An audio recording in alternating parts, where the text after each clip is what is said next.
Yes, indeed. Welcome into another episode of Total Hockey Now. As we get through the summer, we are into August, folks. We are about a month away from preseason hockey, 6 weeks away from the start of the 2024-25 NHL season. I am at Pucking Thoughts, Adam Bernard. The man to my right is at Ant Rivera 86, and then the man down below at Fuzzy Chris 91, Christopher Murray.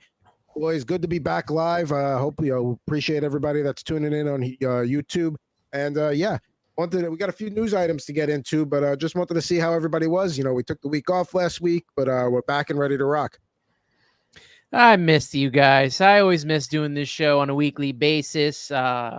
Obviously still undergoing construction in my mouth, so wasn't able to talk as much, and it always seemed to happen on a Tuesday, but I'm starting to move that on Wednesdays. So I got a couple more sessions to go, and then I'll finally have a tooth.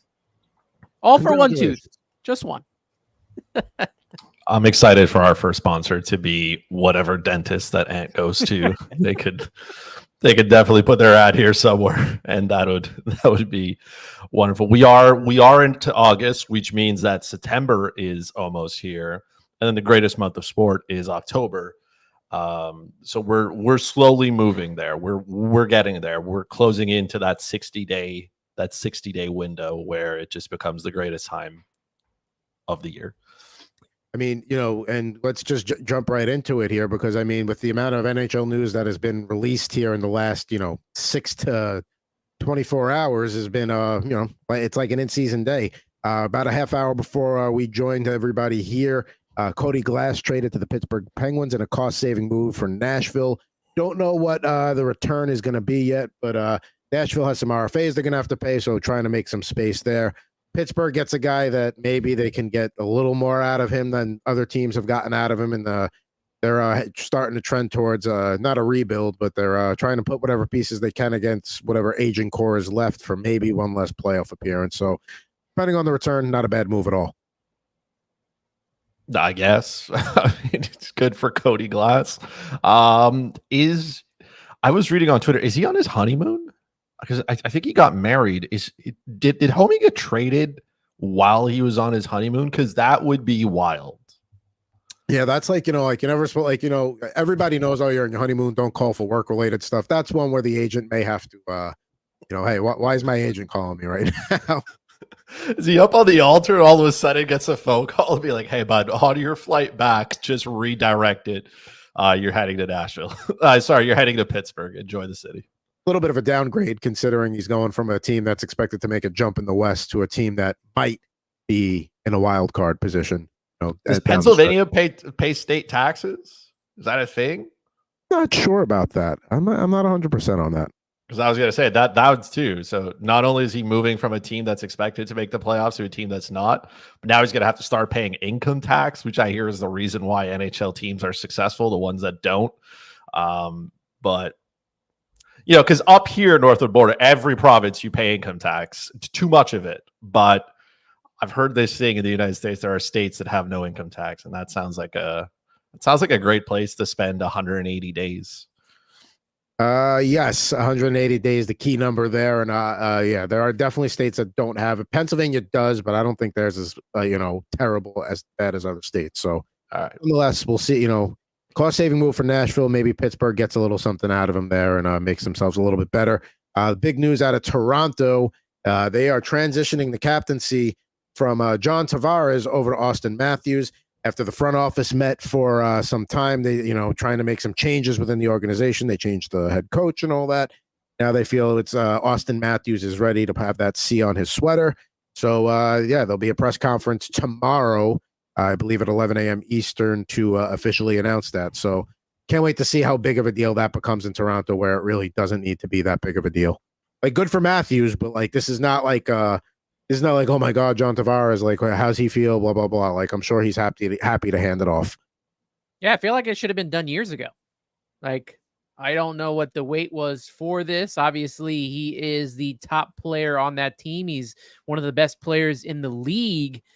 And John Tavares, I feel like he hasn't really worked out in Toronto as we thought he would when he left the island with the Islanders. So, yeah, I'm not this doesn't really move the needle for me. Obviously, the fans are going to love it because Auston Matthews is their guy.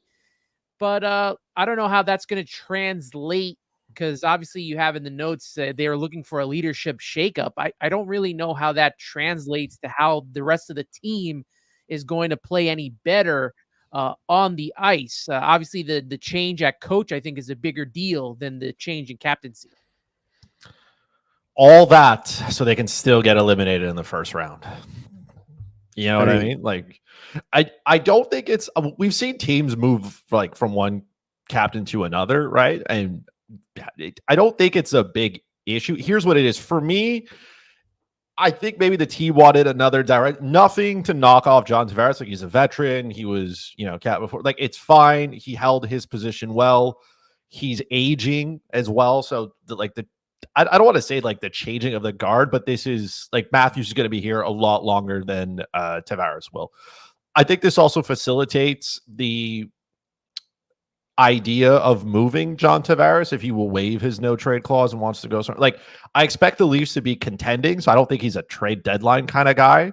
But let's say by some miracle the Leafs are not in a playoff spot and they're not doing, like, he's going to have 1 year left on his deal. You take away his captaincy, you can move him if he's willing to go somewhere. Like, how much does he want to win at this point? He doesn't need the bag anymore. He's got the money. Like, does he want to go somewhere else and win? Is that something that's on his list? Does he want to stay in Toronto and just, be close to home and play the position that he wants, take a massive discount to stay there? There's a lot of pieces I think that are there, but I have no problem with it being Auston Matthews. Like Ant said, he is the best player on the team. But I don't think this changes the chemistry of this team very much. Like, he's still going to talk. It's not like John Tavares is going to be banished off to like the corner of the dressing room or something. So his leadership's still going to be counted on. But all this so that they can once again, like I said, be eliminated in the first round. Like I said 2 weeks ago, I would stand by my pick for them to win the division. I would like to see Tavares get traded just because of all the memes that would come back of him sleeping in the Maple Leaf sheets and the fun that people would have with that on whatever new team he went to. Like, that would be the best part of Tavares getting traded, but that's probably not going to happen. The other part of that too, you look at the captaincy, transition. That's happened before. The Sharks have had it a couple of times. I don't know, when they were choking in the first round of the playoffs and similar situation. Upper management got tired of it. Patrick Marleau was removed from him, given to Joe Thornton. And then when Joe Pavelski was clearly going to be like the face of the franchise and Captain America and all that, they transitioned that from Thornton to Pavelski. So it happens. Players are, it's maybe not, the best news, hey, I'm not going to be the captain anymore, but it's not, it's not like anti-Tavares. It's just, it's time for Matthews is the face of the team. It's one of the best players in the league. It's time for him to wear that C. That's exactly it. Like, I don't think it's a knock on him. I think it's just, it's one of those things. Apparently he is okay with it as well. He was in the conversation. I think John is realizing of like that the next wave of players are there and that he's not going to be around as long. And if he can facilitate this, it also takes maybe a little bit of pressure off him having to answer all those, the questions. There is a certain expectation and a certain pressure that comes with being a captain, especially being one in Toronto. So I think taking that away from him as well, he doesn't have to be counted on, because to me, he's going to decline again this year. The point totals are not coming back for him. So maybe that makes it livable. I don't know. But it's a good move all around, I think, for everybody involved. And like you said, McDavid was made captain at 19 years old. But I mean, like you said, the Toronto market, you can't give the captaincy to like somebody that young, because you're throwing them to the wolves at that point. So we'll see if, all these Toronto's trying to make changes. They are trying to make things different and better to, maybe get out of the first round of the playoffs. But till it happens, not gonna get my hopes up there. Other piece of news that was a little bit interesting was the Blues sending offer sheets to 2 Edmonton Oiler players. One of them being defenseman Philip Broberg, 2 years, $4.58 million, and Dylan Holloway at 2 years, $2.29 million. It would be a second-round draft pick for Broberg and a third round for Holloway if Edmonton does not accept those terms. So that would be their return. from St. Louis. They got 7 days to figure out what they want to do. Edmonton is over the cap by about $350,000. They can stay 10% over the cap until season starts, which is what, about $8.5 million. So again, but you don't want to be, you got to get that resolved as quick as possible. The Blues also made a trade with Pittsburgh in order to be able to send those picks, getting their second-round pick in the 2025 NHL draft and Pittsburgh's fifth-round selection in exchange for a second-round pick in 2026 and a third-round pick from via Ottawa in 2025. So, at first I'm like, and I was talking with Mr. Jared Moore about this when we were doing Rip and Riff earlier. I thought at first, like, not a big deal. Those are two players that would help the Blues out, fair contracts, all that. But then Jared made the point of Stan Bowman being the GM in Edmonton and his days in Chicago. Still got Doug Armstrong down there in St. Louis. The rivalry is strong. And I don't think a lot of the league is too thrilled with Bowman being reinstated and getting a job as quick as he did. So I think he's going to have to fend for himself a little bit in that regard in the prison yard, and they're coming after him. I love a little bit of chaos. I don't know if you're a regular here, you know that I'm here to stir the pot of what it is. Doug Armstrong woke up today and said, how could we just piss everybody off in Edmonton? Because not one offer sheet, but this was strategically done as well to make sure. So they go out to Pittsburgh. They basically swapped a couple of picks with Pittsburgh, said, hey, just give me what I need so we could, in case they actually can't, match the offer. Let's say Edmonton can't, then they'll take the picks. So they need the picks to be able to make that happen. It is strategically placed because I think the St. Louis Blues here are expecting to get one of those players. And I think for them, it's Broberg. That's right. A defenseman is always somebody you want to go out and get. A couple of things here. Some people are like, oh man, the players, they signed a contract somewhere else. And how are they going to be taken in the room? They are exercising their CBA rights. That is a negotiated thing that the players and the owners put together. Good for the players for going out. This is about getting the maximum value. That is it. If this can help contract negotiations, by all means, go out and do it. And for the St. Louis Blues and Doug Armstrong, he knows what he's doing. This isn't a high price to pay either. And the Edmonton Oilers have no cap space. None. They are if those two players stay, they're $7.2 million over the cap. We have some things that need to get done. Evander Kane could go on LTIR. That frees up some money. But still, this is not a good position for Edmonton to be in. And Armstrong's just saying, I am going to strong arm you into getting what I want. And that is perfect. To me, that is a masterclass in saying, hey, I'm going to go out and get something. I understand you're in a bad position. I know it's an unwritten rule. And if it's unwritten, it means it's not a rule.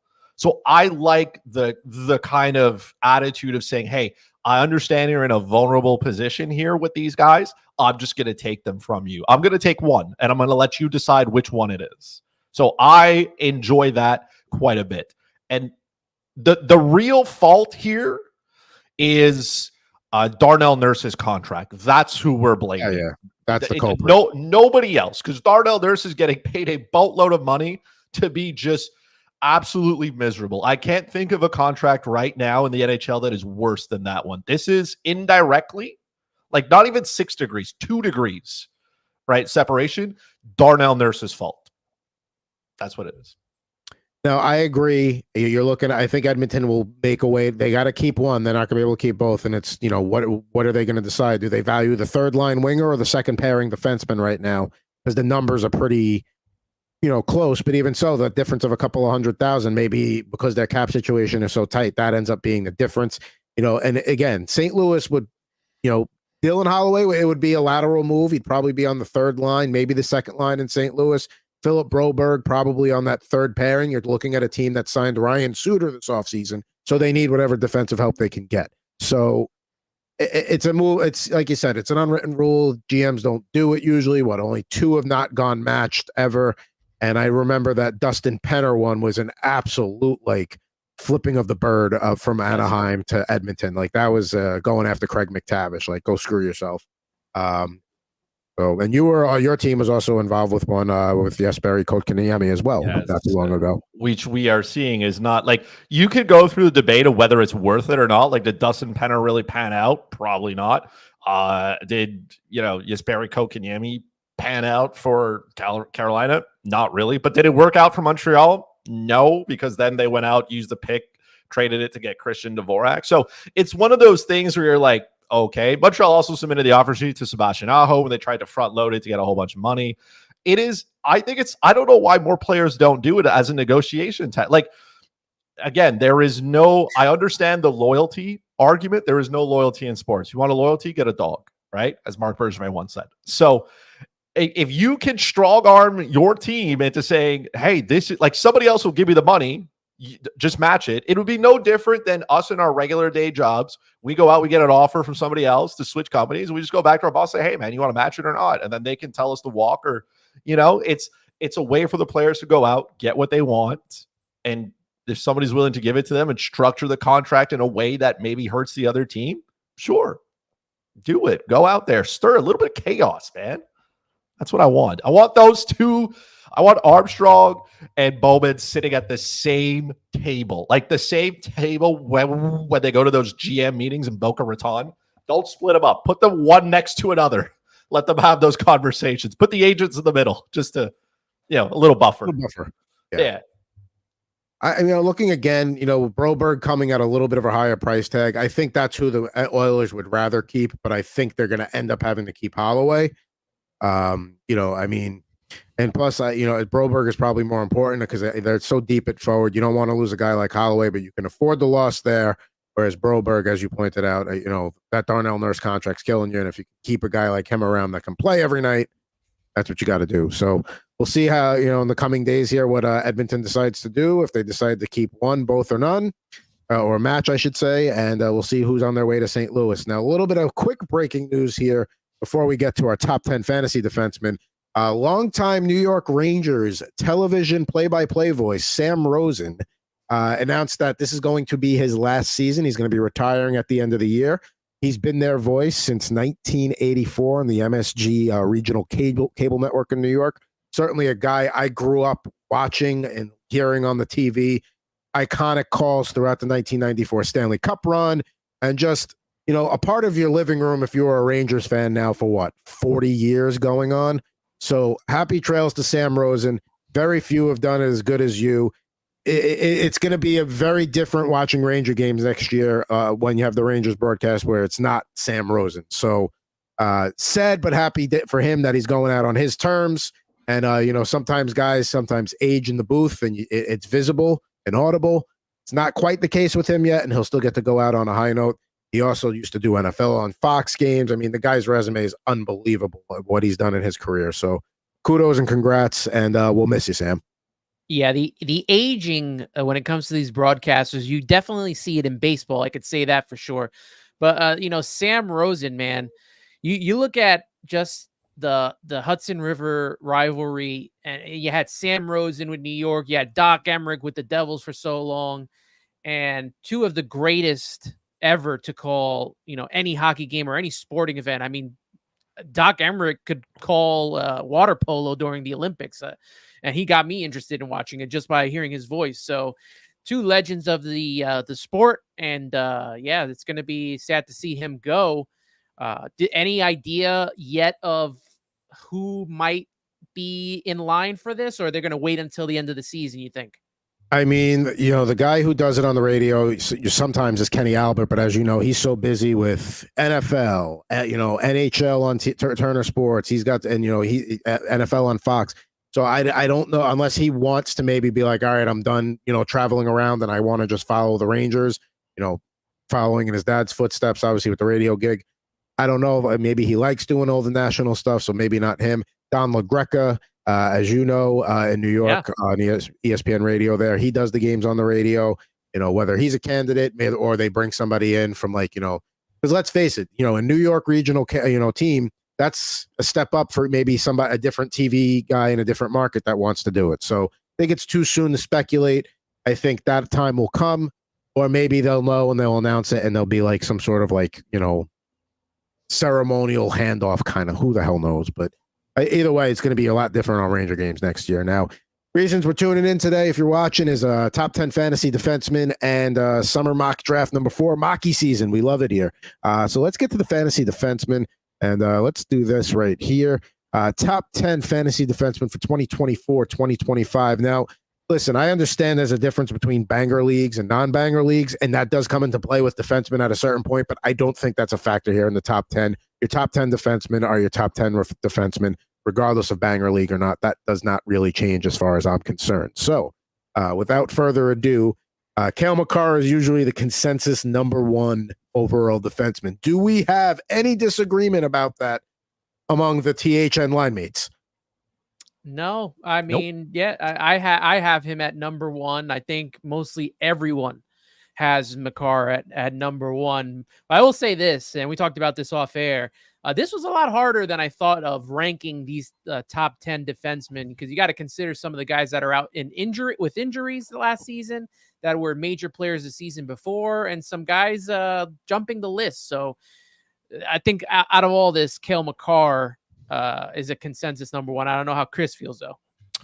As a Cale Makar early round drafter that has yet to pan out as much as I've wanted it to, that is the easy one for me. Cale Makar is a top defenseman all around. There are not many defensemen in the NHL who could push for a point per game. Like, I get that forwards can do it, and we see more and more forwards hitting a point per game and 100 points and everything like that. But a defenseman to average a point per game is like, this is legendary status in hockey, especially in fantasy. That is a wild number to be able to hit. So when you can get a defenseman of that caliber early on, it anchors your team for the rest of the year. Even if, like you said, even if he doesn't block shots, like, I don't care. I'll deal with that later. If he doesn't hit, who cares? First of all, he can't hit anybody because the puck is on his stick. Right? That's the only way you get hits, is if the puck's not on your stick.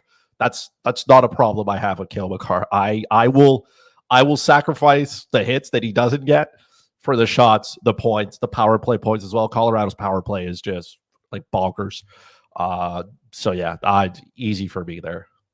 You see our strategy of when we pick, obviously, defensemen, and Chris, you're always on top of that as well.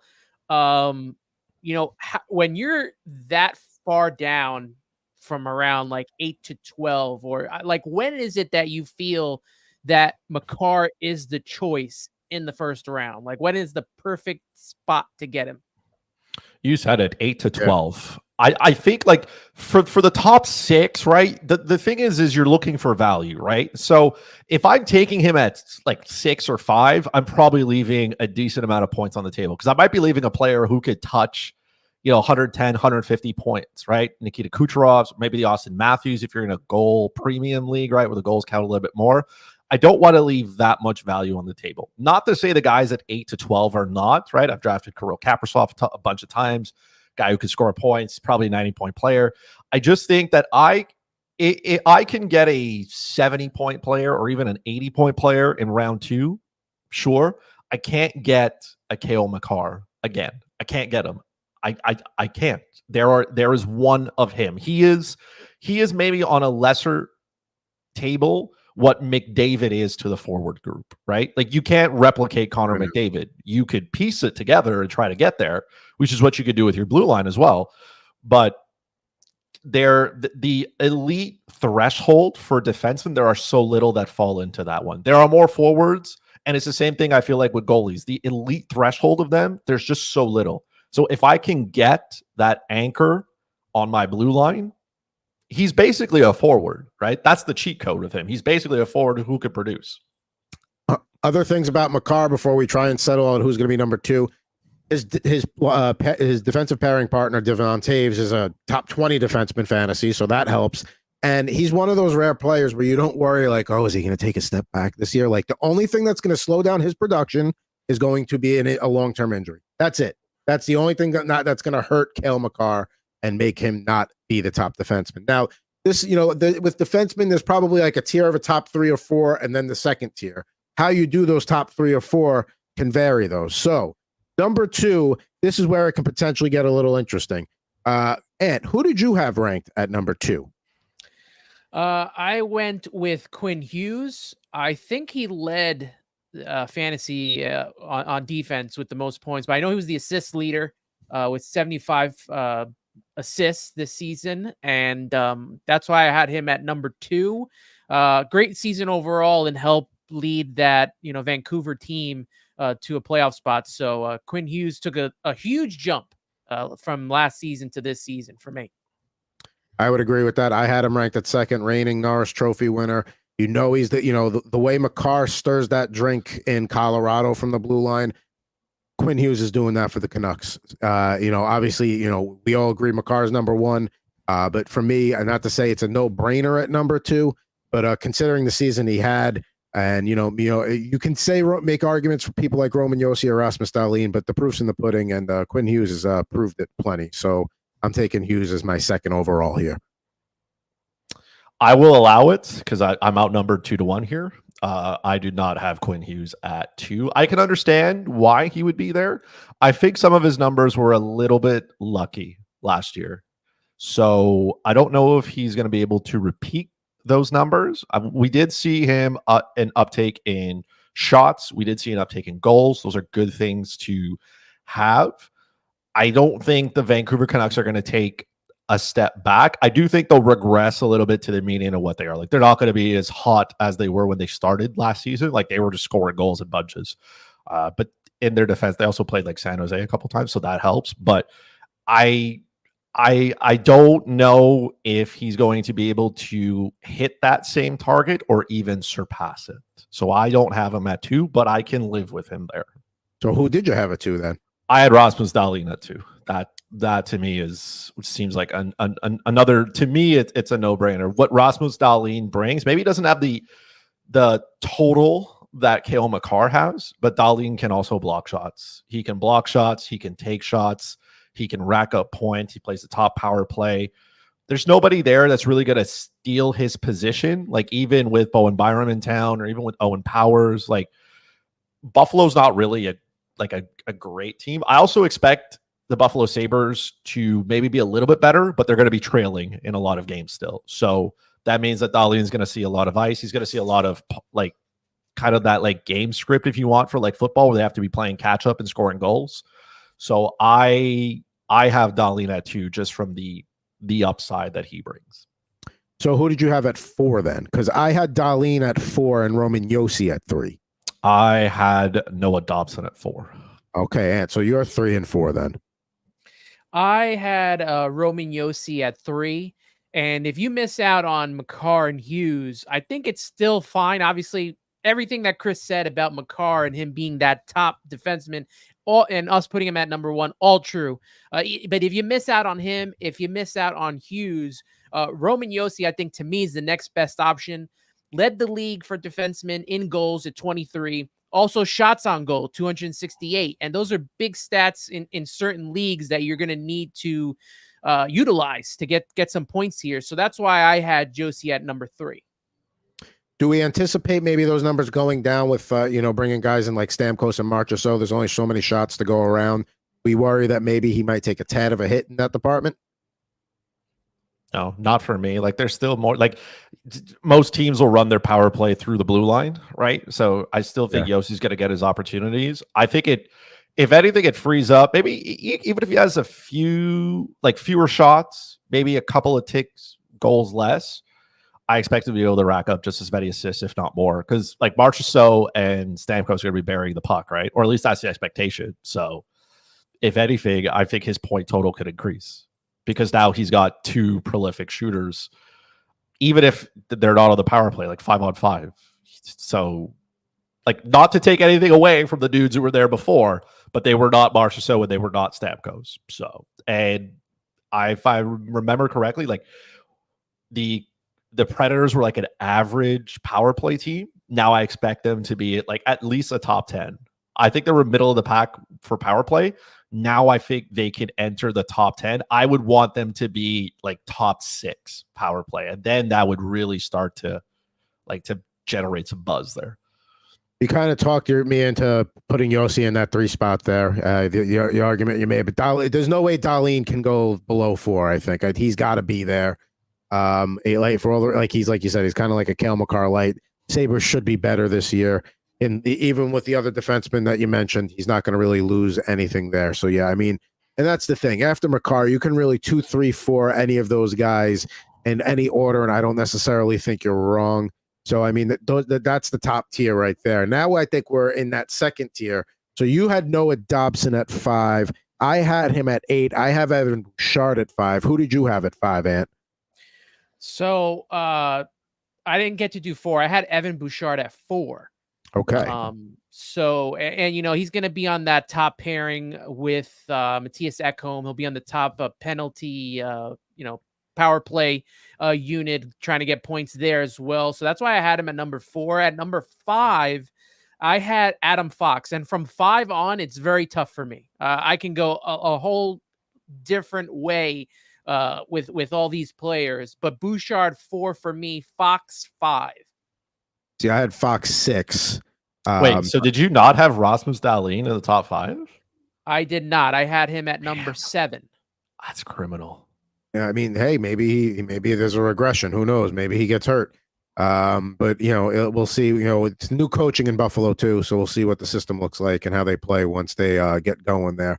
So it sounds like Bouchard or Dobson is the, this is top 5 here. This is the 5th spot. So cracking in there is important. So make the argument for Noah Dobson over Evan Bouchard, who's on what we all agree one of the best power play units of all time, and he's going to be running it.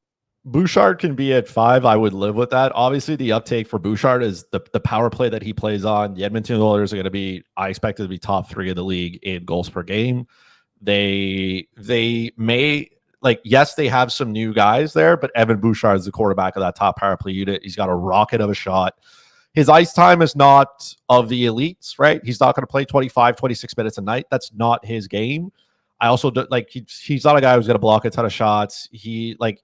His shot volume can be good, but sometimes it's not there. For me, Noah Dobson is a more complete defenseman. So if you're looking for a complete defenseman, maybe he doesn't have the goals, but he racked up a ton of assists. He shoots the puck. He blocks shots. He does all of that, and the Islanders were miserable, right? They're a miserable hockey team, but they have to get better. And I don't can you name another offensive defenseman on the New York Islanders? Because I certainly can't. So, wasn't Dobson for most of the season the best player on that team? For a while, I feel like he was. Maybe the whole season he was their best player. He is, to me, there's nobody else pushing him from the blue line. Not that anybody's taking Evan Bouchard's spot as well. Again, if you're in a league where goals are a premium, I can see that argument. But to me, Noah Dobson is just he does so many things so well. And if you're in a category league versus a point league, that's where you start to see the value in him. Because now he's starting to do a lot of things where you don't have to piece that at the end of your draft, drafting guys who block shots and hit, stuff like that. Dobson can do it. And again, the Islanders didn't really possess the puck very well. The PDO was pretty bad. I expect them to be a little bit better, but it's the Islanders, right? So I think Dobson can repeat what he did. I would like to see him score more goals, but we also asked that of Quinn Hughes. He did, and look where we're willing to put him after 1 season of it. So I feel like Noah Dobson was Quinn Hughes from the year before. Yeah, I had Dobson at 8 because of the Islanders and the Islanders alone. The team really did not improve this offseason as they should have. Trying to make some moves here, but I don't know. He's I feel like he's a guy on his own little island on defense there, right? You mentioned he's the best player, not only on defense, but he's possibly the best player on the team right now. And I just don't know. I have a couple players over him, like Adam Fox, Victor Hedman, obviously Rasmus Dahlin as well. But if he's at 6, I mean, he's got all the talent in the world. I just, Quinn Hughes, I feel like, is a different story because he has a better infrastructure around him than what the Islanders possess at this moment in time. I think Islander fans have known about Dobson for a while. I think last year was when he finally, put himself out there on a national stage. Like, hey, I'm up there, and I think he continues to build on that this year. So yeah, I mean, he's just outside the top 5. I'm not ready to put him over those guys just yet, but he can certainly move up. I think the top 3 with another campaign this year. So I think we're pretty set here 1 through 6. But this is, like you said, where it gets hairy. And you could go a lot of different directions. So I had Adam Fox at 6. We're up to 7 now. I had Dougie Hamilton at 7.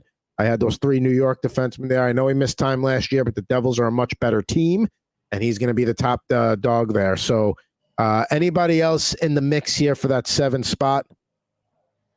Victor Hedman for me. I had him at 9, and I know you had him up there too. I had Fox 5. I had Fox 5. I had Victor Hedman 6. And I had Rasmus Dahlin 7, but you already have him at 4, so that knocks him and Dobson out. So it's either one of those two have to go next, either Fox or Hedman. I agree. Yeah. For me, the Victor Hedman is just the move of Mikhail Sergachev, I think, benefits Hedman. Even with the loss of Stamkos, there's still some very good players on that team.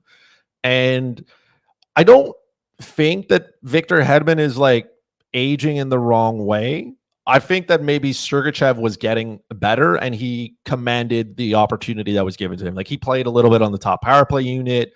He had a good amount of ice time. Victor Hedman is a great all-around defenseman, but he can still be a guy who produces. And I expect the Tampa Bay Lightning to continue to produce. I don't expect their power play to be like horrendous. So I still think there's upside to him.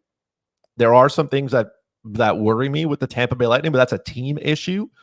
I think the loss of Sergachev, like, they brought in, like JJ Moder is not going to take any of his spots or anything, right? So there's no real competition for that top power play spot anymore. Like, that's Victor Hedman's for the same reasons as Noah Dobson. Like, nobody's taking Noah Dobson's spot. Nobody's taking Victor Hedman's spot. Nobody. It's his, and then we'll see. I mean, you can make the same argument from Adam Fox in New York, though. I mean, in terms of taking his spot, like, I don't see Keandre Miller doing that. I don't, there's nobody else there. But I do agree that Hedman, also, he gives you the hits, if that factors in. And now maybe this is a time where you start to look at hits as a determining factor there. Last year, career high in goals for Adam Fox, 73 total points. He had 6 power play points, 27 power play assists, so pretty good there. Looking at Hedman's total last year, he had 13 and 63 with 4 power play goals and 27 power play plays. So they're pretty comparable. Their stats are very, very close. Not too, but they're very close. Whether these two have to be the next two to me. Where you put them, I think at this point it's just a toss-up. I'm going to say this. With the Rangers and Adam Fox in the power play, we've seen that team when they're hot, they're like the Oilers power play. But when they go cold, oh, man, they go cold. So, for that reason, I'm going to put Hedman at 7 and Adam Fox at 8. So Adam Fox at 8 is fine. He averaged a point per game, by the way, and he scored a career high in 17 goals. So, like, I feel like that, like, he did a lot of good things and he's at 8. I get it. But that's just, again, for Adam Fox, like, he is very consistent. That's great. I don't know. There were times during the year where I felt like he became more, like, he blocked a ton of shots, these are all great things, by the way, but I'm just like, I'm right there. It's tough. Yeah, it's, again, he could bounce back and he could be a top 3 defenseman next year. Again, these top 10 defensemen, obviously there's a difference between Makar and number 10, but like we said, once you get past that 3-4, it's all the same here. You're getting quality defensemen no matter what. It's splitting hairs at this point. So we've got our top 8. We got 2 to go before we get to our mock draft coming up here in just a second. So I left on my list here. We've already got at my top 8 in the mix, except for Dougie Hamilton, who I had at 7. And then I have Brock Faber as my last top 10 candidate. I think Minnesota's that blue line's going to rely heavily on him. So I think he's worthy of top 10 consideration. But I do recognize there's names like Josh Morrissey, Miro Heiskanen, Mikhail Sergachev on the board here. So Those are the two that that are remaining in my top 10. What do you guys have? I have Josh Morrissey at number 9, and then 10 was pretty. 10 to me is another toss up. But I'm gonna be a homer and hope that Dougie Hamilton returns to form following that season-ending injury that he had. But the other guys that could possibly go at 10 for me was Sergachev and Mackenzie Weegar after he had a really good season. But the fact that he plays in Calgary could become a big issue. So that's why he's kind of at the tail end of number 10 for me. We didn't even talk about Mackenzie Weegar. Like, just forget imagine. I have Josh Morrissey at 9. I feel like was a little bit of a disrespect to him. Sorry, Josh. I have Brock Faber at 10, and I feel like I needed to get him in there just because of how much ice time he's going to be able to command. Like, again, maybe he's to me like a poor man's version of Noah Dobson and maybe Victor Hedman. But like, name me another Minnesota defenseman who's going to challenge him for ice time. Like, nobody. It's his spot, right? And he's going to be there. He's going to command those top minutes. I don't know if Minnesota's power play is good enough, though. Like, I feel like this is one where the team's going to hold him back a little bit, right? And maybe the team doesn't let him run wild, right? Maybe it's more structured because that's how Minnesota has to play. But I couldn't leave Brock Faber out of the top 10. It was either him or Miro Heiskanen, which I feel is also criminal that I couldn't get him into the top 10. Sorry, Miro. Yeah, it's tough once you get around this point. It sounds like we've got it narrowed down to 3 at this point, and who's going to be left on the outside looking in between Dougie Hamilton, Josh Morrissey, and Brock Faber. So the argument, again, it's like, it's tough to do that to a guy like Josh Morrissey, but I think of those 3, he's the one I would have at 11 because Dougie Hamilton had 22 and 52 the year before when the Devils made their run in the playoffs and had a strong regular season. I anticipate him going back to that much improved team around him. Timo Meier will be healthier this year. Obviously, Hamilton will play a full season. He still had 16 points in 20 games before he got hurt. So that's what I'm looking at there. And like you said, for Faber, it's going to run through that offense is going to run through him on the blue line. So there's no fear though that Luke Hughes will eat into some of that. Like, that for me is another one. Like, maybe Luke Hughes starts to take some of that power play time. It's a valid question. It's a valid threat.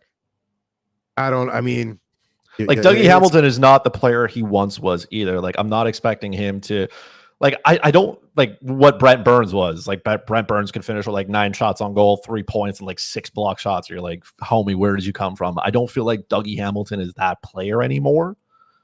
So and also with how good Luke Hughes could be, that's my reserve for why I didn't go with Dougie in the top 10. I think he's a top 15 defenseman, but I don't think he's a top 10. I think you might have swayed me out of having him be on the outside looking in.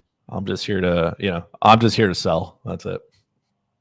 I think just the fact that you have all these options, with Hughes out there, Simon Nemec as well, Brett Pesce, maybe it leaves some room open for Dougie Hamilton to score a little bit more. He'll be on one of the top power play units. He'll be on the penalty kill and get some hits here and some blocks. So I don't know. Maybe I'm just homering for him, but I think that at 10, at worst, that's probably the best right now that he could be. And you got to put in the fact that he was missing almost a full season because he got hurt right December, was it, and he didn't return. So that comes into play. That's something that we talked about off air as well. Like, where do you put these guys that are coming back from injury? The same thing goes for a guy like Sergachev as well. But yeah, I think any of those 3 should be on this list. Sergachev was the guy I had probably on the outside looking in there because he's gonna like Christopher pointed out before, he earned the time he got. He was playing that well for them, pre-injury and then after injury. He's going to be the guy in Utah, that's for sure. So he's going to be treated and get all the minutes that a top defenseman gets. So that's why I have him there. We got to make a decision here. I can live with Dougie Hamilton at 9, but Brock Faber has to be at 10. I was going to say Brock Faber has to be 10, and we have to decide who's 9 between Hamilton and Morrissey. So that's the recipe there. I'm okay with having Dougie Hamilton at 9. I'm okay with that, but I got to have Brock Faber in the top 10. I agree. There's too much upside right there. Because of the Luke Hughes argument, and because it's a legitimate threat, because he could be a number 1 power play defenseman on a lot of other teams, I'll give Morrissey one more year in the top 10. That's what we'll do. Sorry, Dougie. We happy with that top 10 list? You think that's a pretty good list? This was tough, though. I agree with that said. There's a lot of different ways you can go. Clearly, we did not agree after. Like we got to 2, and then our lists were very different. Yeah, but I mean, again, it was mostly the same people. It was just a very different order on some of them. And like you said, Moritz Seider, it's tough to see him go like that. But, you know. Yeah, no offense to the guys who didn't make it. We're just like try harder. You know what I mean? Get here next year. That's all. You know, you're the guys that are still on the list, your top 20 defensemen. Yeah. Well, it just proves, right? You got to at least get one of these top 10 guys, right? At the very least, while you're drafting one of these top 10 guys, you have to just one. I mean, it depends on how you're playing it, but I'm getting at least 3. I'm getting at least 3. I'm getting at least 3 of these guys. We know you're that defensive guy, especially when you're towards the latter half of the If draft. I get only 1, I will be in shambles. I will cry somewhere in a corner. I'm getting 3 at least. It just depends on how people are drafting. But if you get one top 10 guy, at least the next 10, you know that you're still getting someone that's going to be really good for your team. I don't disagree with any of that. But again, if I'm getting only one of these guys, I'm crying.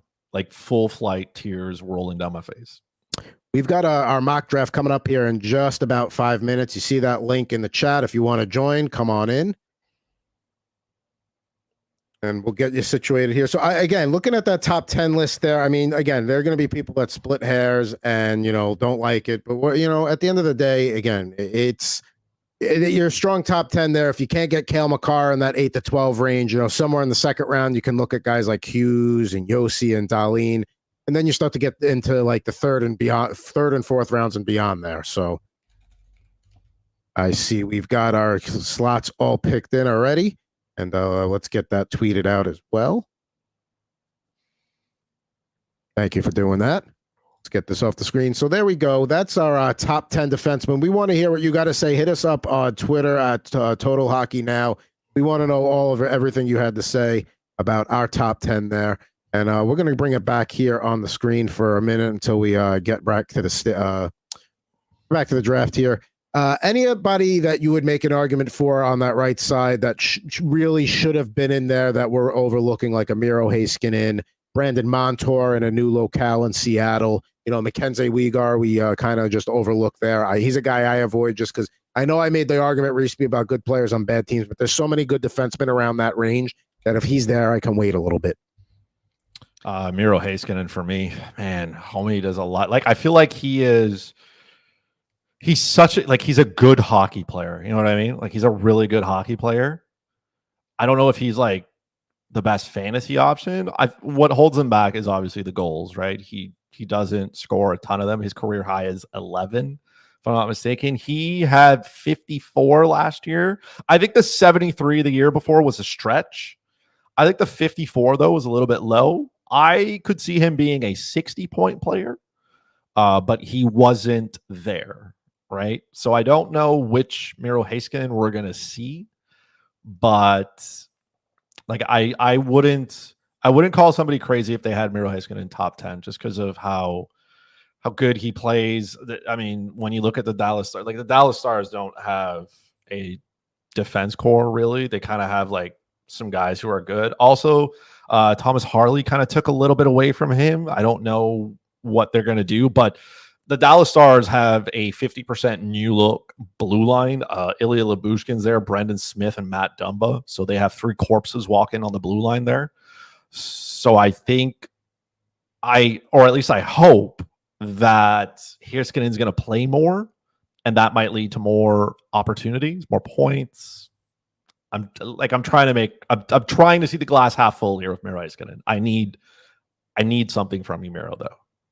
Like 60 points would be good. Yeah, I mean, he's probably the one for me. You know, besides Josh Morrissey, those are the two that I'd probably, you know, I not to say I'd lose some sleep over, but if you made a strong argument against me, I could maybe let them into the top 10, and I'd have to let a couple other guys out. But nonetheless, you could see the link there on the bottom of the screen. You know, come on in and join. The draft's going to start in about a minute here. Looks like we got the 3 of us in the room this time. Not many other people. We'll see. You know, people tend to jump in at the last minute, doing a 10-team head-to-head category one here. Although it is, you know, ESPN. I'm going to check after we're off the air today and see if maybe there's another maybe Yahoo's got the box up and we can do our more specific formats there. But nonetheless, see that link there on the bottom of the screen. We'll take that down in a second as we get ready to go in to mock draft number 4 here. I also put it out on Twitter as well. If anyone wants to come in through our Twitter. First person to snipe me today is just going to get banned on YouTube. Just immediately, we're just going to revoke your privileges. I went back and looked at the team that I thought I would have, and it was not the best. Yeah.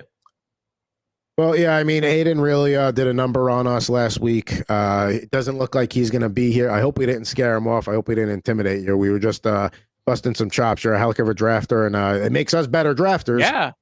When we have, you know, better competition in the room. So, yeah, we're getting ready to get this draft going here. We are very excited. Let's enter the draft room. Let's get this up on the screen. I also like how I'm in the middle again. I don't think I've been at the top or at the bottom. I'm always the sandwich between both of you. Like, I'm the meat to this, and you're both the brown bread. I mean, I guess I'm okay. I'm okay being, you know, whatchamacallit, the bread in this equation. Okay, this looks good. Let's get it up on the screen. We are about less than a minute away here. Don't forget to shut off the bell that plays off at the beginning. Ah, yes, thank you. Hey, look at Ant's locked in here. We got there. It's draft number 4. We're figured it out. We did. There it is. It's off. Sound off. You see it? Off. It's there done. We go. But will we remember that at start? Time. Let's see here. So it looks like it's just going to be, we got a bunch of auto picks here. We got the back-to-back with Ant and Chris. They like to slow it down at that point. That's certainly not a bad way to go. I'm going from the 3 spot today. We'll see who's left for me there. Again, this is all forwards, defensemen. We know it's a 5D format there, so it'll be interesting to see how we can snipe each other here. And away we go. First team on the clock. The fact that the first team. This is a mock. I entered the wrong one. I am sorry. This is a salary cap. We did not mean to do that. So we are going. Yes. It has been quite the couple of weeks here at home. So we're going to. Okay. So let's see how much was that first bid for him? $52. Okay. I mean, do we want to do an auction draft? I mean, team 2 on the clock here. He's got Matthews up there. I'm going to screw it. Let's do an auction draft. Let's have a little fun. I have never done this before, so this is very interesting. Let's have a little fun here. Let's keep going. I want Matthews. I'm gonna keep going here. Oh man, it's gonna be tough. That's fine. I'll take him for that price. 52? All right. That was too much. That's fine. We're learning here. We're having fun in auction draft, although this could go on for quite a long time, so we may have to wrap this up. So who's up on the clock now? You have to nominate a player. I'm going to nominate. Let's nominate Connor McDavid. Oh, that's a good one, actually.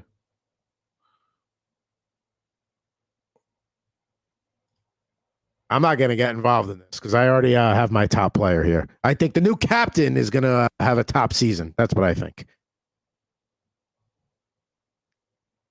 Oh, here we go. Back and forth here for McDavid up to 47. Is McDavid going to go for 47?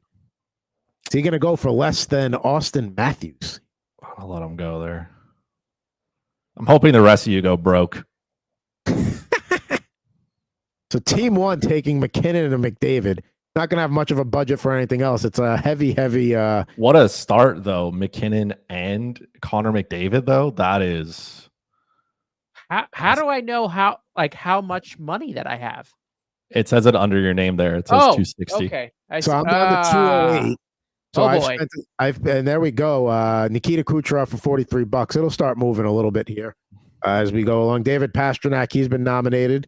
Now I'm gonna wait on that. Wow, he's getting ready to go past 48. Whoa. This is kind of fantastic, actually. I'm kind of glad we stumbled into an auction draft here. 50 for man, that is quite something there. I mean, the fact that McDavid went for 47. I mean, and I McKinnon and Matthews are top two at 52 right now. I don't see anybody going above them, but that's fine. And here we have Brady Tkachuk going up quickly here. He's now in the low 30s, $33 current offer, going up again. Is he going to break 40? He did. Wow. That's the thing about these auction drafts. They're wild. And I know we're using an ESPN platform here that's all over the place, but. And I got to check out how many players you get. It's the same format. So I don't know if we're completing this one today. Here we go. Who are you going to nominate? Oh, I mean, let's go Draisaitl. How about that? All right. Yeah. Let's put him back on the clock. All right. So, yeah, here we go. I was going to say, am I going to get him that cheap? Damn, I was hoping I'd get him for $5. Now we're starting to get a little too rich for me. $41 here. Going once, going twice. 3 seconds. Does anybody want to get him for 42? No. So all right, my turn to nominate a player. We're doing this. Obviously, we're here. Man, this is wild. I know you're nominating. Yeah, 100%. Right. Let's see how Chris does here. Let's see how. I'm just clicking the button. I just want you guys. I'm clicking. That's it. No. It's mine. Mine. Stop. Calm down. I'm taking him. It doesn't matter. I think Anthony and I are both jacking the price. Keep going. You want him that bad? You know what? You buy him for 47. You buy him for 46. How dare you? How dare you? How dare you? He went for $1 less than Nathan McKinnon and then Connor McDavid. You know what's fine. Hey, you said he's the McDavid of defensemen. He is. How dare you guys do this to me? I was trying to get a bargain. Yeah, well, that's not happening here. That's the disadvantage of doing an auction draft live or a mock war here. Are you guys gonna run out of money? I mean, I've still got 208. I've only got one player. I mean, JT Miller, I don't know if I want to spend $33 on him. And there he goes. Team 4 nominating a player. $33 is a great buy, by the way. That was wonderful. Because you'll get value there. Yeah, I feel like I need to spend some money here. And you're the only one that hasn't yet. I can't go up. It's a tough economy here, okay? I don't know if I want to do that though. I was thinking about going top heavy with those two, but I can't because then the end of that roster is going to get real. Hold on, I'll get my guy at some point. All right, the top Matthew Tkachuk. I mean, sometimes you just got to click just because to get like at that value, but okay, yeah, like now he's already getting to let those guys hash it out there. Yeah, I mean he's still decent value here at late 30s, but I'm not going to spend that kind of money right now. No. Nope. Here he goes. 3, 2, 1. Yeah. Look, once they stop clicking the computer back and forth about 4 seconds ago, that's how you know you're going to get Sky Romagnosi there. He's going to bid up on him. Here we go. Back and forth. There they go. I got to decide what I want to spend on a top defenseman here.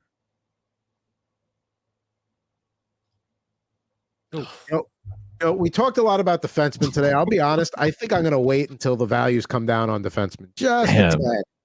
I didn't get any of those guys that I wanted. It's unfortunate.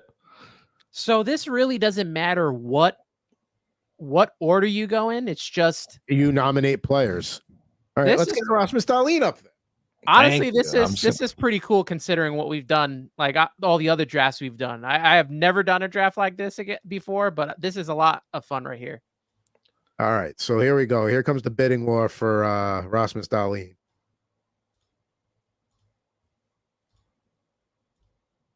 Yeah, it's yeah, no, Dick, hold. Oh my God. Taking it. Fine. I will back Hey. off. I will back off. Just because I I got- said I'm going to go deeper. I got one. Just because I'm going to go deeper with defensemen. I'm going to try and go that way. I mean, $36. There we go. All right. Now it's my turn to.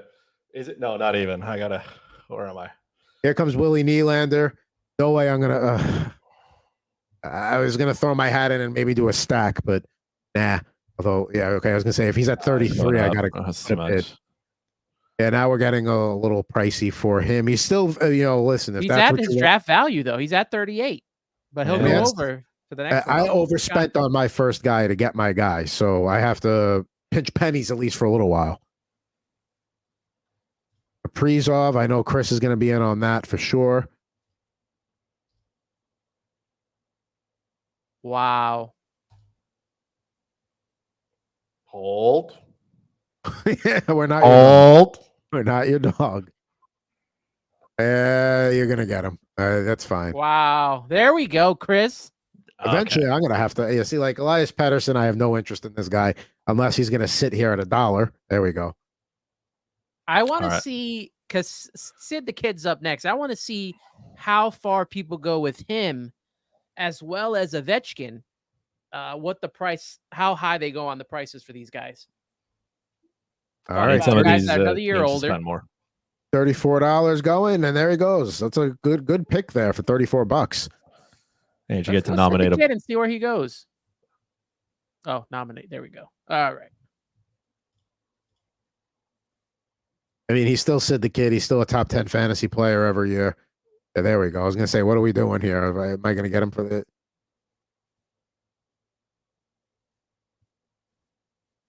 But will I take him for $33? That'll be a very top heavy roster, but Matthews and Crosby, I'll take that as a 1-2. Yeah. There we go. There you go. All right, I get to nominate a player here. Let's cause some havoc here. I'm going to nominate Jack Hughes. I knew that was coming. Yeah, I want to watch you guys spend some. Come on, Ant. Open the wallet.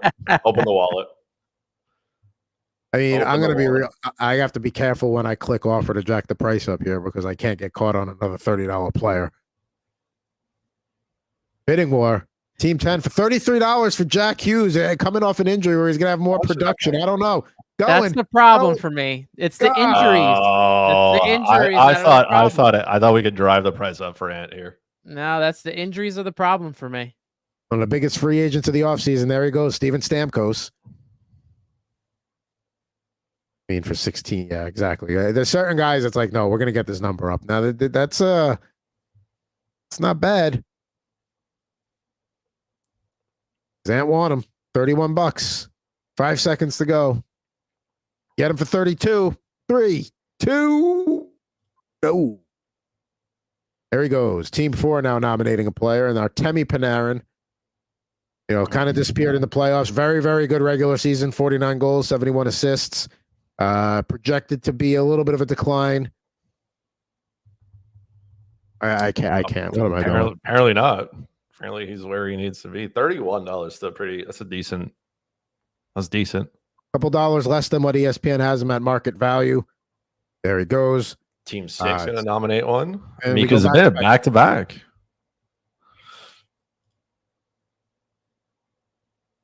So there's been some talk about, how he's got to step back up again this year.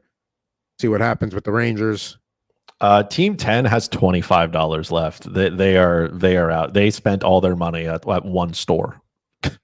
They did, but nonetheless, they'll have to fill out the back end. One less team to get involved in the auctioning later. Here comes Kyle Connor on the clock. Oh, such a good one too. There he goes, Zibanejad for $28. So it's not bad. If you could get both on the same team there for what? That's $59. Not too bad. Kyle Connor, yeah, there we go. He needs to come up a little bit. Oh, I feel like Team 6 just wanted to get involved there a little bit. Yeah. Gone. There he is. $33 for Kyle Connor, and he's going to be lighting the lamp It's my turn to nominate a player here. Let's see what this guy goes for. Oh, that's who I was going to nominate as well. There we go. Yeah, here we come on. Yeah, he's got to go for more than he's going.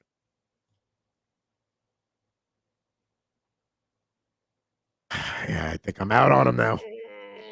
I don't know if I could go that high. A Matthews, Crosby, McKinnon, Matthews, Crosby, Bedard. That's a good. If that holds at 29, that's pretty good. Oh, oh, do it. There you go. There you go, Adam. You bought yourself a Connor Bedard. Congratulations. I did not. Oh, you did not. You guys. Oh, I'm just gonna let you guys deal with this. I know it's only $1. At that wonderful. Point, I need Ant's budget to go down a little bit. So there he goes. Connor Bedard, $31. Philip Forsberg. I don't know if I want to start getting in on that. I mean, I think he's gonna have a great year. I don't know if I want to spend. Ooh. I have to be diligent. As much as that's a good deal there. Getting him for $1 on the market value, but nonetheless, there he goes. Next nominated player, Braden Point. There we go.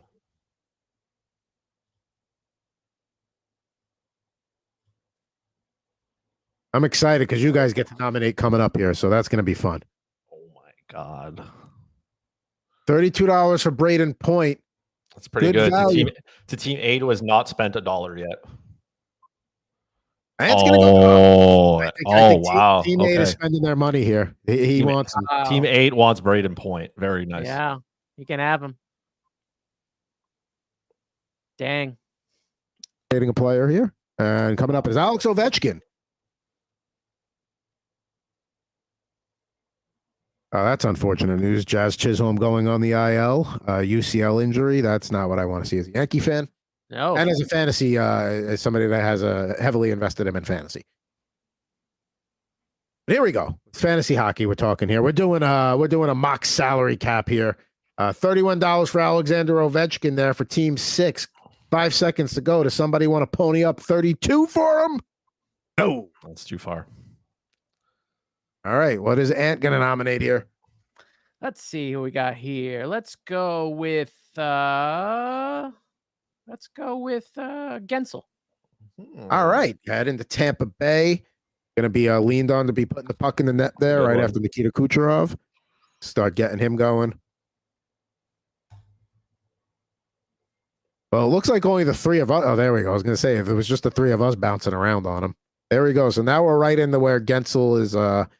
That's right at a market right there. And if Team 9 gets him, let's pull up Team 9's team. Or Team 2, I should say.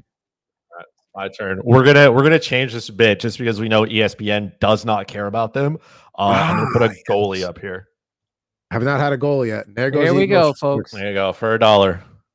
But pre-draft value $5? Not in this economy. I guess because in this format, the goalies aren't worth that much. So, I mean, that's what these other teams are going to do at the end. They're just going to pick up their automatic teams. I mean, there we go. You as much as I like Chester, you guys can battle it out there. Because I'm going to exploit the system and get a different goalie later. Team 2 nominating a player. There goes Zach Hyman.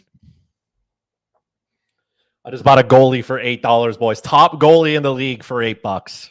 That's a steal. And here we go, bidding war for Zach Hyman that I am staying out of now that we're north of $20.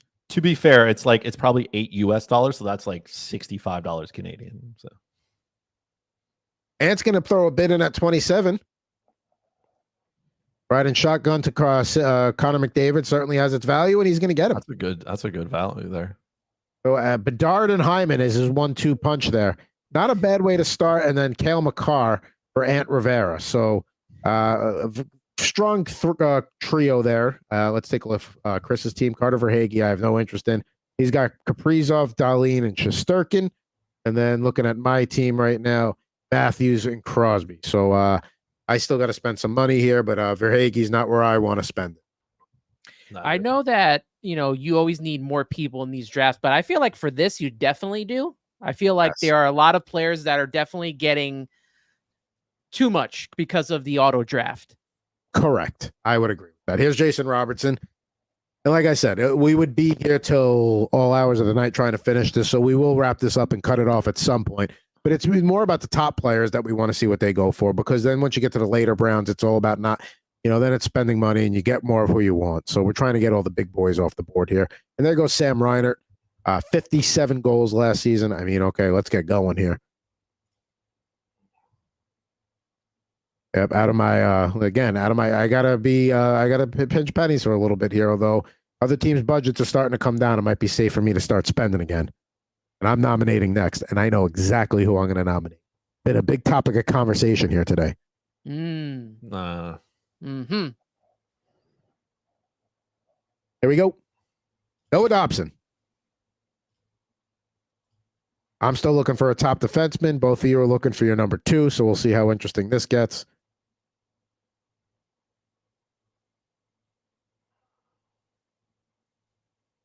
Am I going to get him at $23? Right at market value. No, Ant's gonna. You're not. No, you're not. There's other defensemen out there. You can have them. Just getting that top 2 line up there with McCarr and Dobson. Sit back now. And here's Jack Eichel.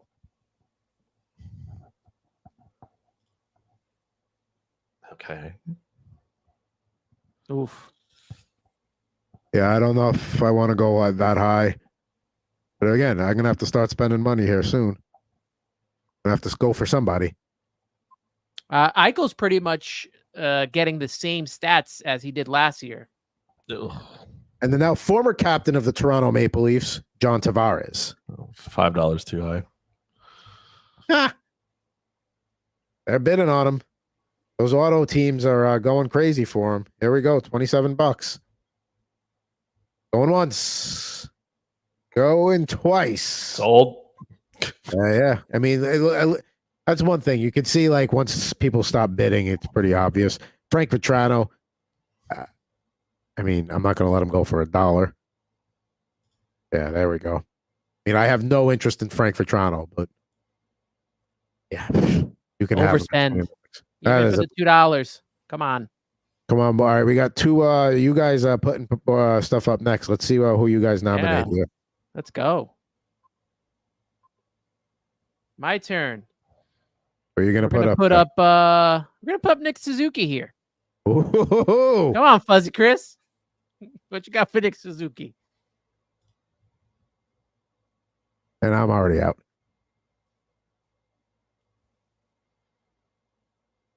Okay. There are other Canadians he can have. He's not going to spend up on Suzuki that way. Okay. Top center Nick Suzuki, though, just in case anybody's confused. And here, Chris is going to nominate. I knew you were going to nominate. There we go. There you go. I got to save some money for this man. Stop it. Get your fingers off the clickers. Listen, he's still a very good value so far. So spend. Yeah, spend. Let's there we go. You guys are doing it. Oh, it's mine.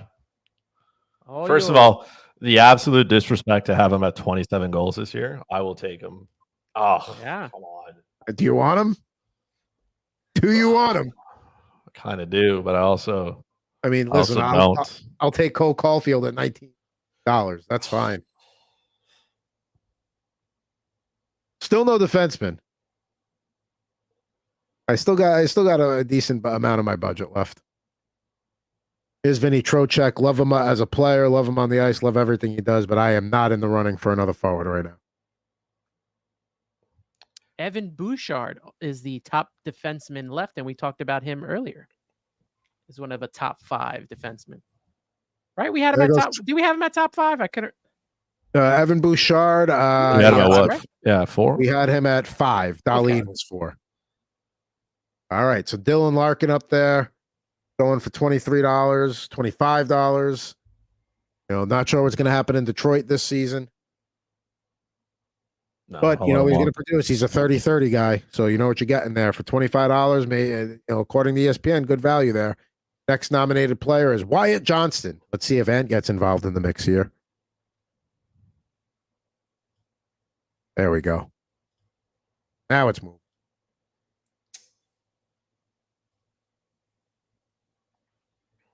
Chris trying to make up for the lack of Cole Caulfield. Ant makes his bid at $22. Unless an auto team decides to throw their hat in the ring, it looks like he's going to get it. All right, there he goes. Gets his guy, Wyatt Johnston. Joel Eriksson, you can have. Like sometimes, like you nominate a guy like that. Like, what are we doing nominating a guy that would, if you want to jack the price up on him, that's fine. Who am I going to nominate next? Hold. I'm up. You don't got to worry about me. Good value. That's excellent value. I got about a discount. Yeah, Discount. Good value there. All right. Welcome aboard. I have paired him now with Kirill Kaprizov. There we go. Top 3 defensemen in our rankings there. Number 2. Let's see what he fetches.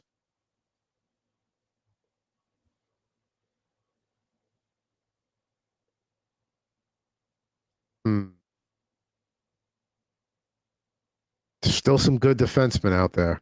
Hold. I'm gonna. Yeah. No. I gotta do it. It's for $21. I gotta do it. You're not gonna be happy with me at the end of the show. I can see it already. I won't ban you. I'll let it ride. I'll let it ride. Yeah, but I mean, I'm down to 135, so I mean, the budget's gonna have to start getting a little more conscious there. But I'm okay with what I spent there. Let me get my mouse away from the offer button so I don't accidentally click something. So there we go. Chris Kreider goes $24. Quinn Hughes at $21. I think is a damn steal. Let's see. Literally and figuratively, you stole that from Good Chris. point. Great point. Evan Bouchard now on the clock. Yeah, I mean, there we go. $22. I mean, if I could get Quinn Hughes for 21 and Bouchard goes for 22, that just makes me feel better because I mean they're comparable. Yeah, Bouchard probably gonna have better power play points. All right, I'll take that. There you go. That's some value. Dobson, Bouchard. Let's go. That's really good. See, you got 3 of the top 10. You said if you had 1, you'd be happy. You have 3 of them. The terms of endearment changed when we went into this salary cap draft. We went into an auction draft. All of a sudden, that changes his whole philosophy. I love it.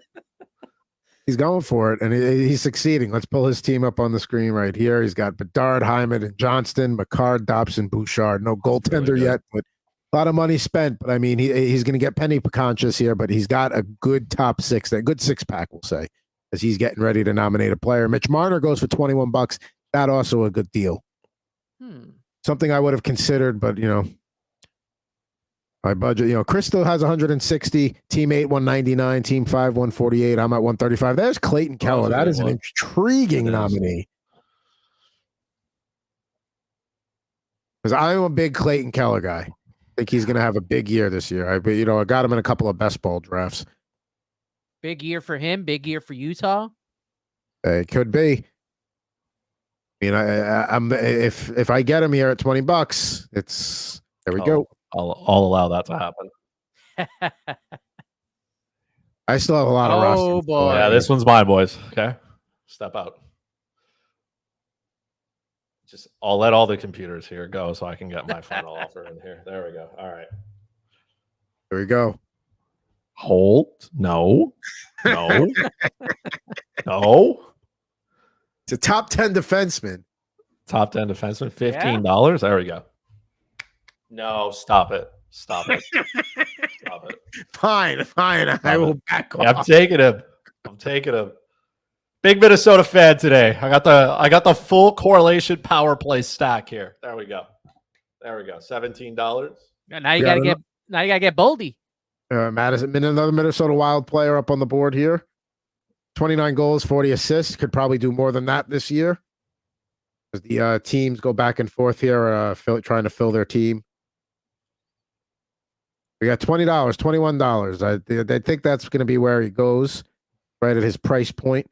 I'm excited to nominate again because it hasn't been a goaltender in a while. And some of the forwards, I mean, there's still some quality forwards out there, but we got to. And there goes. Speaking of one, Sasha Barkov. 21 seems low too. Yeah, I'd like to, but I've spent too much on forward. I'm gonna have to wait a little bit here. Okay. Team 5's gonna get him at $21 though. That's fair. That's a good price. That's good. Up and go. Oh man! And was trying to get that last second steal, but nonetheless, Team 5 wants $23. Team 5 is a big Sasha Barkov fan. Dang it! Yeah. Back to the top. Here's Tage Thompson. That's the guy I was going to nominate too. So this is perfect. Come right here, Tage. Come down. Stop. Hold. I'm not going after it. Hold. I've got a couple of mid-range guys here that I can't. Hold. I'd worry about Team 6 because he's got a $140 to spend. Similar price range here. There we go. 17, baby. Let's go. Well, Team 8's got quite what a deal there. What a deal. I gotta give credit to Team 8 here because Braden Point, Nick Suzuki, Matt Boldy still has $178. Their patience is paying off. See Konechny, he's literally mailing it in to start the day. I love it. Konechny, the newly signed Konechny, going back and forth here. $19 going once, gone. My turn to nominate. Pick a good one.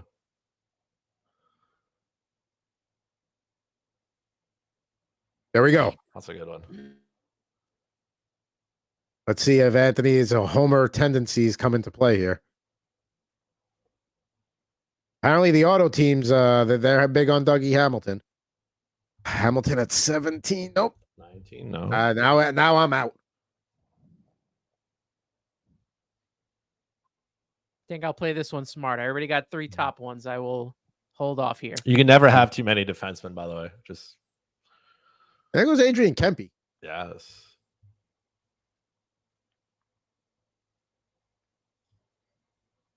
$15, 6, 17, 19, 20, 21. All right, he's starting to go up here. Team 2 out there just liquidating the funds. Team 2, let's pull them up. Kucherov, Kachuk, Gensel, Vetrano, Marner, Konechny, Kempe, which is great. They only have $40 left to fill out this entire roster here. That's very top heavy there from them. And you're looking at Team 10, similar: Pastrnak, Draisaitl, Miller, Rantanen, Pedersen, Jack Hughes, but nothing else. And they've got $25 to fill out their roster. They did not watch the show today. They did not take a defenseman. See, Team 6. They get Jordan Kyrou for $21. Kyle Connor, Ovechkin, Verhaeghe, Reinert, Kyrou. Team 8 puts up Jonathan Marchessault.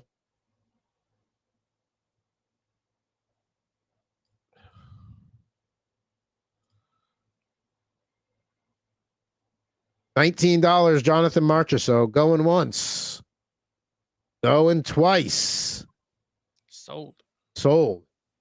Now Ant's on the clock nominating. Who are we going to have? The suspense is killing me. There he goes, Victor Hedman. Yeah, Another defenseman. That's a good one. Feel like that one's a shot at me.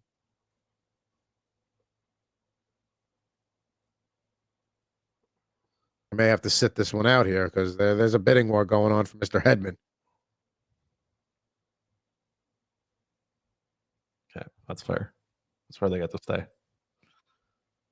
He can have him for 19. Now Chris is nominating. I see what's going to happen here. I feel like a little bit of retribution might be in my future. Just going to let you guys go through here. There we go. I just want you to know, I was going to say, he's not leaving at that price. Yeah, I had no intention of leaving at that price. Oh, man. How much do I want to do this to you, though? I'll do it. Come down this way. Come down, Adam.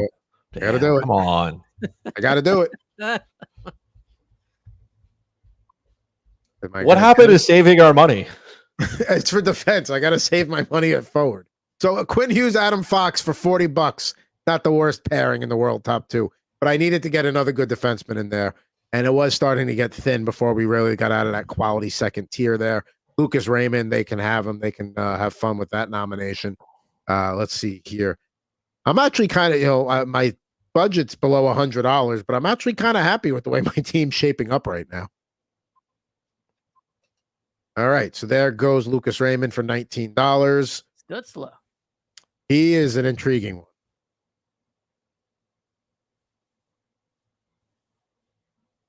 I mean, I just don't trust the Ottawa Senators. That's a fair point, but I think he at a certain point you got to bid on him up to a certain point, I should say. $16 for him, probably a good deal here. That's one of those you might look back and go, "Wow, I only got him for $16." But time for Team 6 to nominate a player. We're back at the top of the draft. Alex DeBrincat on the clock there. I want no part of that. I got to be budget conscious here.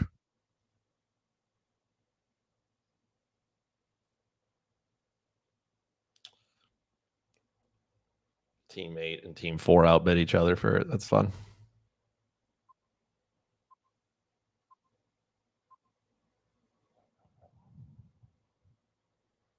Josh Morrissey. Now we're talking. Let's see what happens. The three of us are going after him, clearly.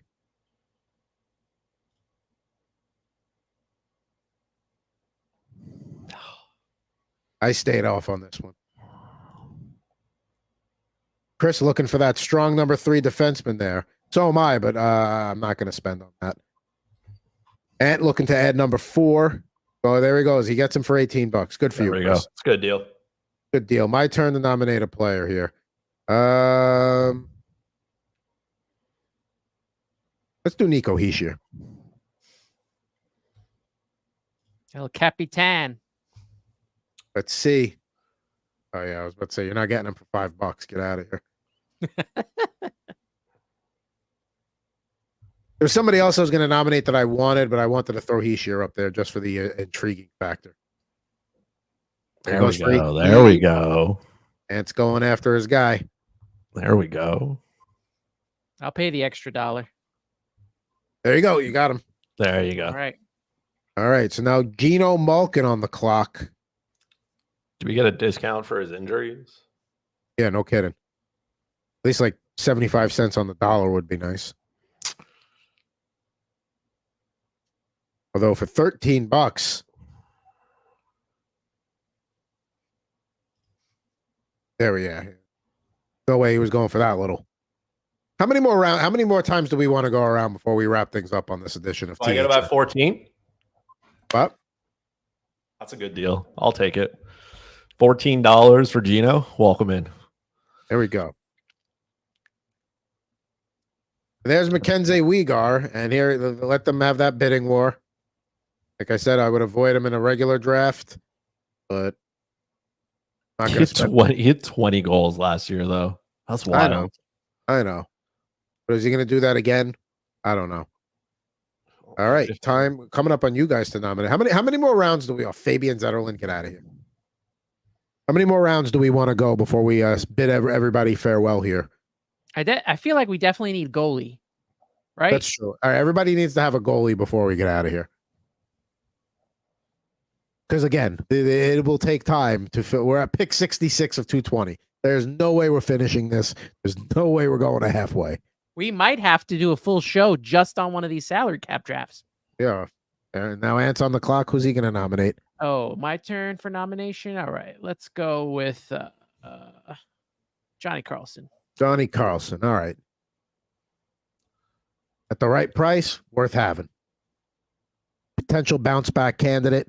Still put up 10, projected to have 10 goals and 42 assists this year. I thought I could get him at a little bit of a discount. I can't. It's already too rich for my blood. 52 points, though, on a really terrible Capitals team, though. And they're going to be better this year, at least on paper, they're better. Chris is going to nominate Connor Hellebuck, and here we go.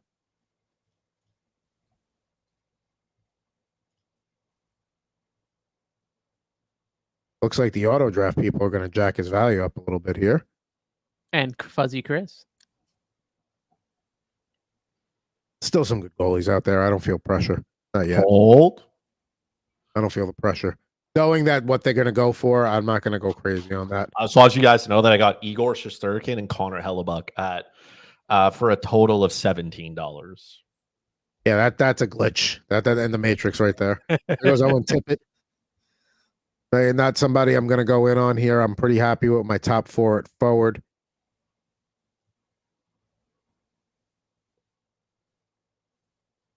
There he goes. He's going to go. I wish there was a way to speed it up once you kind of knew, but you kind of got to leave it alone.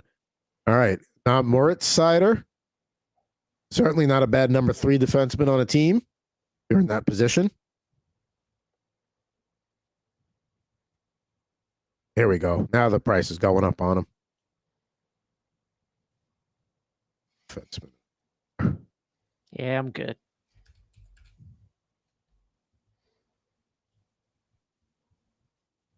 Yeah, I almost did it, but there's enough other quality defensemen that I'd be happy with at number 3. Ooh. Damn, you guys are all going to get Andre Vasilevsky nowadays. Nope. Sorry, you won't. Go ahead. No, you won't. Is he going to go for his fair market price? 14? That's 15. Okay. It's going to go and get his guy. It's going to get. I just want you to know I paid 17 for 2. And not just 2, but 2 are arguably the best goalies out there. There's Mike Matheson, guy that gets a little overlooked, but certainly, can bring a lot of value there. I got a Canadians blue line up to $14 already, so I'm out. That's a little rich for me. I feel like I could still get a quality defenseman like a Heiskanen or Sergachev at a good price. My turn to nominate a player. My turn to nominate a goalie. There he is, folks. UC Saros. Ant's going to put a bid in. There he is. Chris.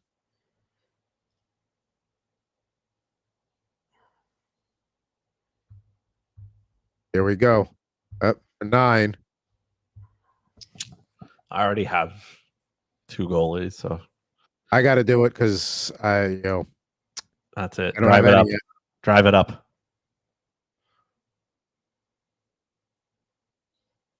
All right, I got my guy at $10. UC Saros. I have one of my goaltenders locked up. What do we say? We each have to have both our goalies, and then we're done. Okay, so I've completed that mission. So me and Ann are going to be going at each other now. I've completed that mission.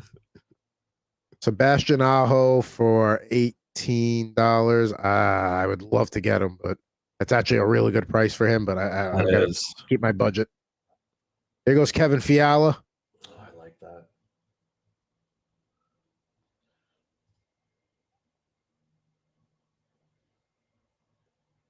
I can't believe we're doing an auction draft. And we're not even going to get to halfway through it.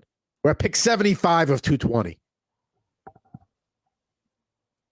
This definitely might be the way to go in one of them. I feel like I have to do an auction draft somewhere just to get the excitement out.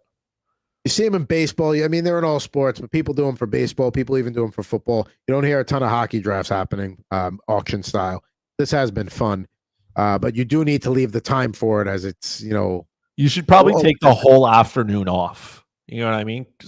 I'm not saying to leave work early. I'm just saying just take the whole evening off.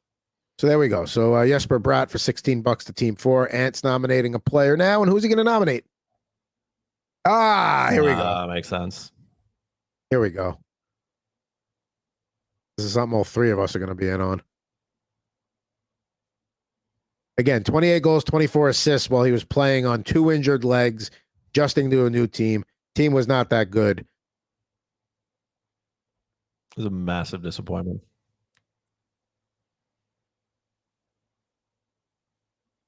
Let's see. Am I going to get sniped here at the last minute? I got Timo. Timo time. Sorry, bud. That's all right. That's all right. Oh, look at that. So I have to have a ceiling on this guy, obviously. No draft will be complete without a Macklin Celebrini pick. So none of the auto teams look like they're getting in on this. So this is going to be the three of us here. I thought you had no money for forwards. What happened? I'm making it work.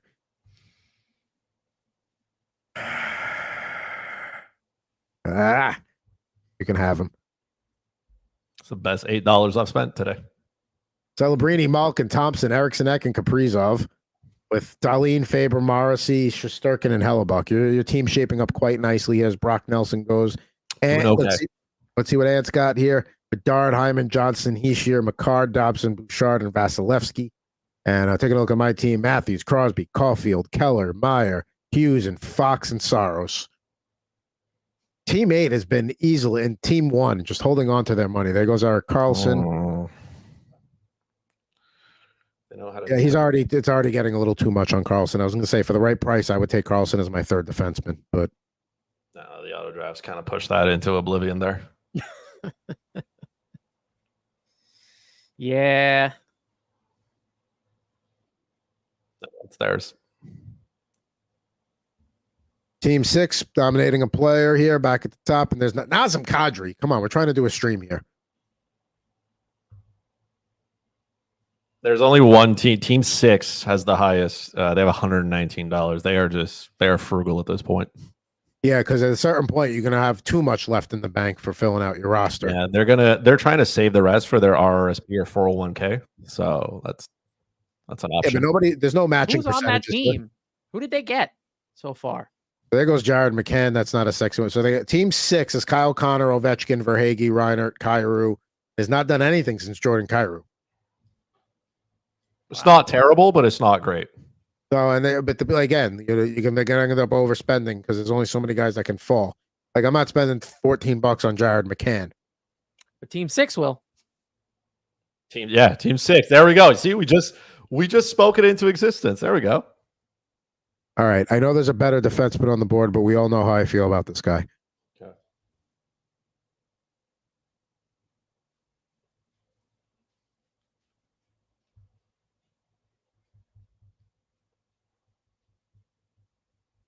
Here we go. $7 for Sergachev. I know I'm not getting him for that. There goes Chris for 8.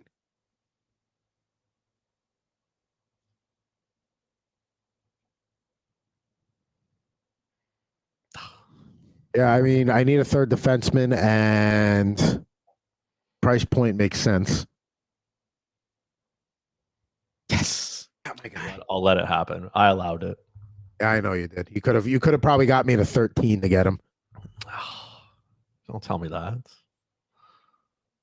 I still got $61 in the bank, so I'm not I don't have a ton in the wallet, but I got a roster to fill out, but I'm doing okay for myself. Tyler Toffoli. I'd like to throw a bid in on him, but at $14 is okay, but I can't. Truba, okay.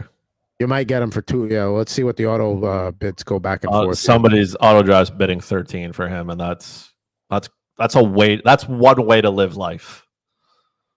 All right. So Ann and I still have to get our second goalies in here before we call it a day. So we'll see who gets nominated. I don't have a sec. I don't need one. I got them on for $15, right? I spent a total of $17. $17. $17.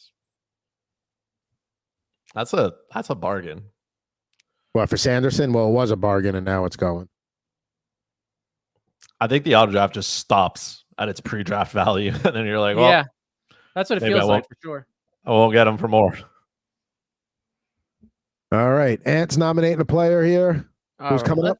We'll bring up a goalie in here. Let's go. What do we got here? Let's go Swayman. That's a good one. That's a good one, actually. Yeah, especially for a number 2 goalie.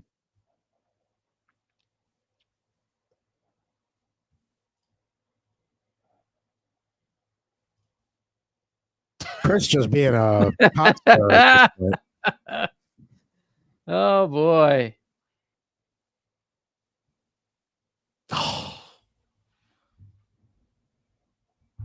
I thought I was gonna get Swayman at a discount. Listen, you can have Shesterkin and Hellebuck. For how much did you pay for them? I got Saros and Swayman 9 and 8 was a deal. I'll take Saros and Swayman at 19. I mean, you got a way better deal there, but I think I did okay. And there's your guy. That's my boy. Let's just hold on. I'm gonna let everybody here do their thing.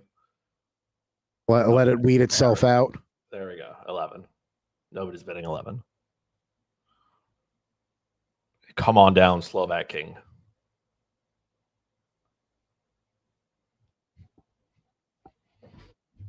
$11. There he goes. That's that's good. That's good price there. All right. Bryant Nugent Hopkins. And now it's starting to get interesting because that's a good deal if you could get him for around that price. But the budget's starting to dwindle. Pretty much everybody at this point except Team 6 is 66 or below. Ooh. Team 5 is spending a nice chunk of their remaining budget here. Good. Spend some more. Okay. Team 4 nominating Brandon Montour. Definitely a guy I'm going to get in on.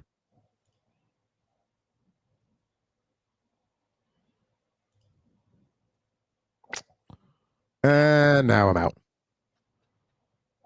And I will be nominating a goaltender to move things along here.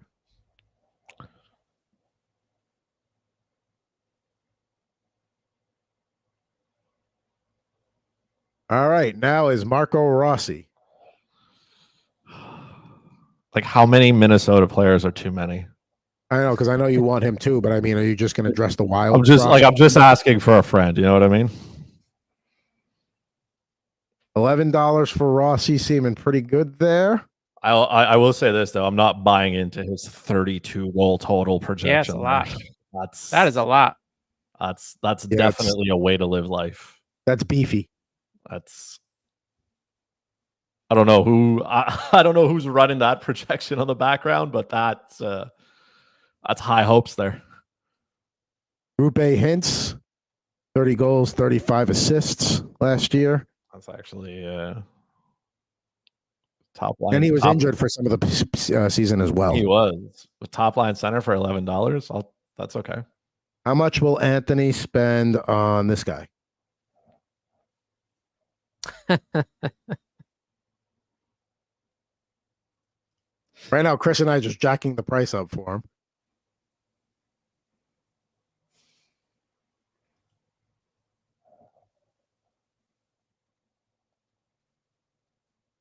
The tension is killing me. There it is, $7. I jacked up the price enough. I can't take the chance on having him be a part of my team. $7 for Markstrom. Going once, going twice. Sold. All right, I think we've gone deep enough here in the mock draft here. It's still going, but I mean we did 94 picks, so it's pretty elite. We'll take a quick look at our teams here. I've got Jeremy Swayman and UC Saros, my goalie tandem. 3 of my top 5 defensemen there: Quentin Hughes, Adam Fox, Mikhail Sergachev. Love my forward mix here, and I still got $52 to fill up my roster, and I'm pretty shrewd. I think I can do that easily. Matthews, Crosby, Caulfield, Keller, and Meyer. Let's look at Anthony's team here. There goes Darnell Nurse. I mean, he might go for $1. Bedard, Hyman, Johnston, Hischier, Rupe Hintz, Cale Makar, Noah Dobson, Evan Bouchard, Vasilevsky, Markstrom. Love that team. Really good job there, right? That's a lot of high quality defensemen right there. Then we look at Chris's team here. AKA the Minnesota Wild.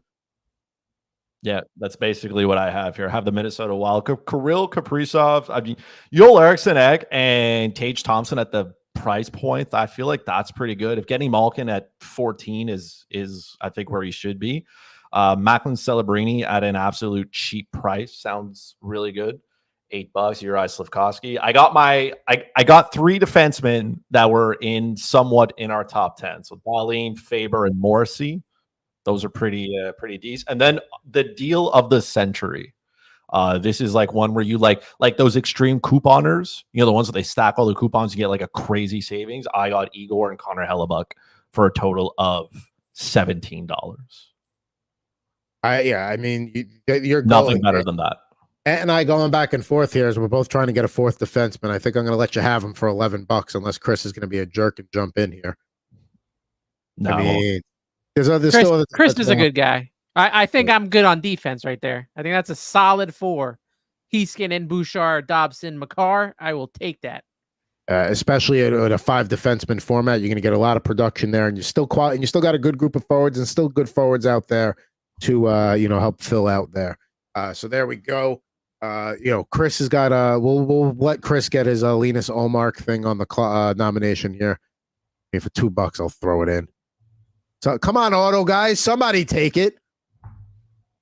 That's what I think. That's what I think of Linus Olmark, by the way. Doesn't that say it all right there? They are not in. That's what I think of the Ottawa Senators in general, just in case you guys are wondering. Wow.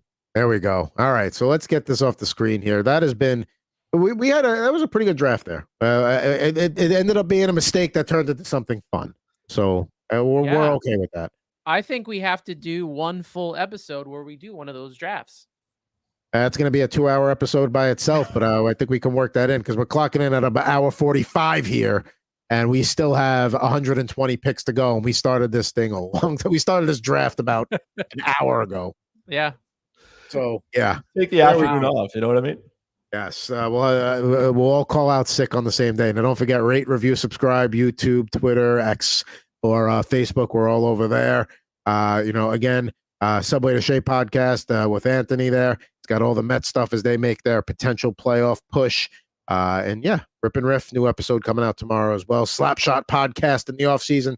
That'll be coming back. Maybe. We'll see. I don't know. That's all up to Chris. We'll find out. But for this edition of Total Hockey Now, thank you for staying with us for this entire time here.